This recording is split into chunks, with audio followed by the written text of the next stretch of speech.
that third failure in a row, did you think, I need to pack this in? Never. Why not? I don't ever give up.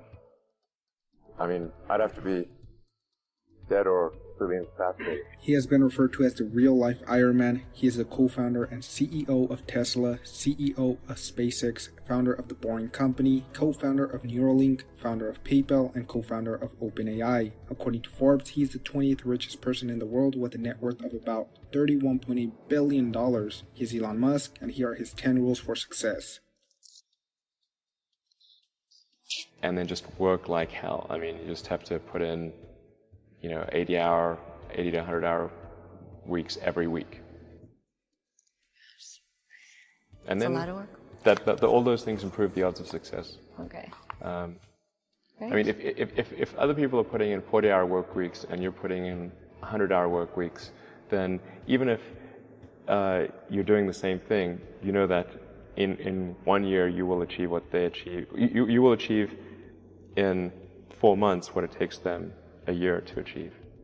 Okay. I like your work ethic. All right. Thanks. Elon. You need to work, depending upon how well you want to do, and particularly if you're starting a company, you need to work super hard. So what does super hard mean? Well, when my brother and I were starting our first company, instead of getting an apartment, we just rented a small office and we slept on the couch. And we showered at the YMCA, and we're so hot up we had just one computer. So the website was up during the day, and I was coding at night, 7 days a week, all the time. And I sort of briefly had a girlfriend in that period, and in order to be with me, she had to sleep in the office. So work hard, like every waking hour. That's the thing I would say particularly if you're starting a company. And I mean, if you do simple math, say like, okay, if somebody else is working 50 hours and you're working 100, you'll get twice as much done in the course of a year as the other company. Have a high pain threshold. That's it. There's a friend of mine who's got a good saying, which is that starting a company is like eating glass and staring into the abyss. Okay, that's generally what happens, because when you first start a company, there's lots of optimism and things are great, and then so happiness at first is high. Then you encounter all sorts of issues, and happiness will steadily decline, and then you'll go through a whole world of hurt. And then eventually, if you succeed, and in most cases you will not succeed, and Tesla almost didn't succeed, came very close to failure. Then if you succeed, then after a long time you will finally get back to happiness. People want to be more like you. Really? So, and for the fate of humankind, I think it would be great to have more Elon Musks. So what do we need to do to become more like Elon? I don't know if I think it maybe sounds better than it is.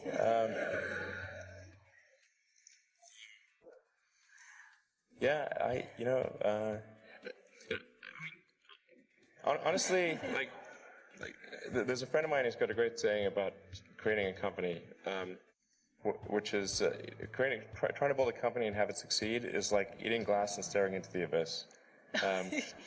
So, I mean, what tends to happen is it's sort of quite exciting for the first several months of starting a company, and then reality sets in. Things don't go as well as planned. Customers aren't signing up. The technology or the product isn't working as well as you thought. And then that can sometimes be compounded by a recession, and it can be very, very painful for several years.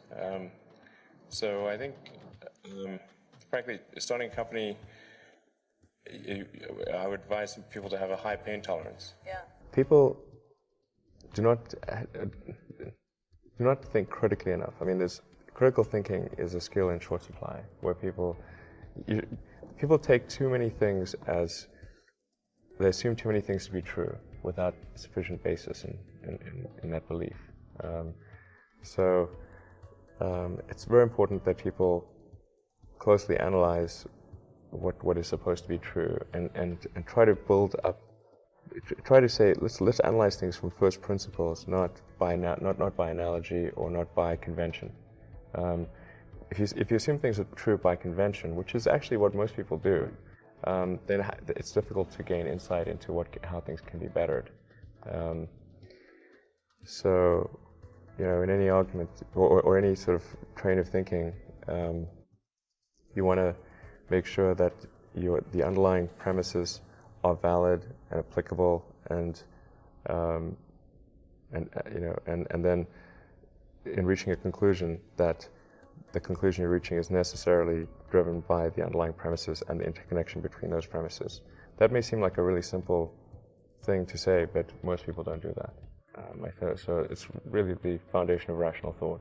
If somebody is doing something that is useful to the rest of society, I think that's a good thing. Like, it doesn't have to change the world. Like, if you're doing something that has high value to people, and frankly, even if it's like just a little game, or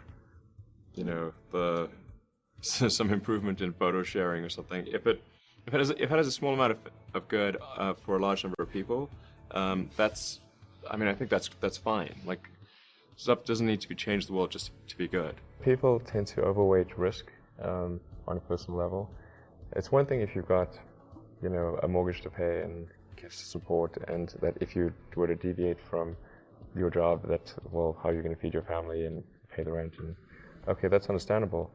But let's say you're young and you're just coming out of college or coming out of high school or whatever. What do you risk? You're not going to starve. I mean, right. It's really certainly not in any kind of modern economy. It's so easy to earn enough money just to live somewhere and eat food. You could,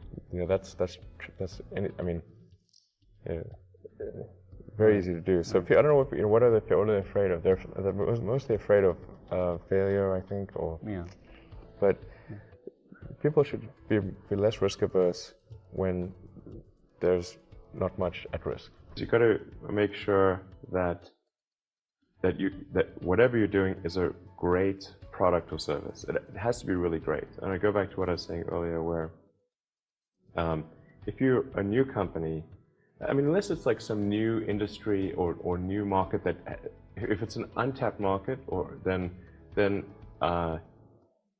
you have more ability to. The standard is lower for your product or service. But if you're entering anything where there's an existing marketplace against large entrenched competitors, then your product or service needs to be much better than theirs. It can't be a little bit better, because then you put yourself in the shoes of the consumer, and they say, why would you buy it as a consumer? You're always going to buy the trusted brand unless there's a big difference. So a lot of times, entrepreneur will come up with something which is only slightly better. And it can't just be slightly better. It's got to be a lot better. If you're creating a company or if you're joining a company, the most important thing is to attract great people. So either join a group that's amazing, that you really respect, or if you're building a company, you've got to gather great people. All a company is a group of people that have gathered together to create a product or service. And so depending upon how talented and hardworking that group is, and the degree to which they are focused cohesively in a good direction, that will determine the success of the company. So do everything you can to gather great people if you're creating a company. Constantly seek criticism. A well thought out critique of whatever you're doing is as valuable as gold. And you should seek that from everyone you can, but particularly your friends. Usually your friends know what's wrong, but they don't want to tell you because they don't want to hurt you. So lift you up, so you're So they'll say, "Oh, I would encourage my friend, so I'm not going to tell him what I think is wrong with this product." Yeah. It doesn't mean your friends are right, but very often they are right, and you at least want to listen very carefully to what they say. And to everyone, if you're looking for, basically, you should take the approach that you're wrong. That you, the entrepreneur, are wrong. Your goal is to be less wrong. don't just follow the trend. So you may have heard me say that it's good to think in terms of the physics approach of first principles, which is, rather than reasoning by analogy, you boil things down to the most fundamental truths you can imagine, and you reason up from there. And this is a good way to figure out if something really makes sense, or if it's just what everybody else is doing. It's hard to think that way. You can't think that way about everything. It takes a lot of effort. But if you're trying to do something new, it's the best way to think. And that framework was developed by physicists to figure out counterintuitive things like quantum mechanics. So it's really a powerful method. People who've been in the rocketry business for decades, who say about you that you don't know what you don't know. Well, I suppose that's true of anyone. How can anyone know what they don't know? But when critics say you can't do this, your answer to them is, we've done it. You know, there are American heroes who don't like this idea. Neil Armstrong, Gene Cernan have both testified against commercial spaceflight and the way that you're developing it, and I wonder what you think of that. I was very sad to see that, because those guys are, those guys are heroes of mine, so it's really tough. I wish they would come and visit and see the hardware that we're doing here. And I think that would change their mind. They inspired you to do this, didn't they? Yes. And to see them casting stones in your direction. It's difficult. Did you expect them to cheer you on? So they're hoping they would.